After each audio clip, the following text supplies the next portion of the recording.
السلام علیکم ورحمۃ اللہ وبرکاتہ۔ خوابوں کی تعبیر میں نئے آنے والے حضرات کو خوش آمدید۔ سامعین ناظرین، امید کرتا ہوں آپ تمام حضرات بخیر و عافیت سے ہوں گے۔ اللہ تبارک و تعالیٰ سے دعا ہے کہ اللہ تبارک و تعالیٰ آپ تمام حضرات کو صحت و تندرستی، ایمان و عافیت والی لمبی زندگی اور ایمان و عافیت کے ساتھ خاتمہ بالخیر فرمائے۔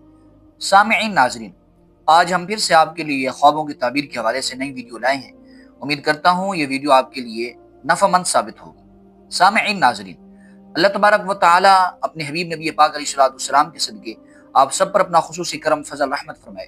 آج ہم جن خوابوں کی تعبیر کے حوالے سے بات کریں گے وہ 4 خواب ہیں جن کی تعبیر اس ویڈیو میں ہم جانیں گے۔ سب سے پہلا ہے ایزار دیکھنا۔ ایزار کس کو کہتے ہیں؟ سامعین ناظرین، ایزار اس کو بولتے ہیں کہ کوئی ایسا لباس ہو جو ناف سے لے کر پاؤں یا ٹخنوں تک ڈھانپنے کا سلا ہوا لباس، ٹھیک ہے جی، جس کو ہم پاجامہ بھی بول سکتے ہیں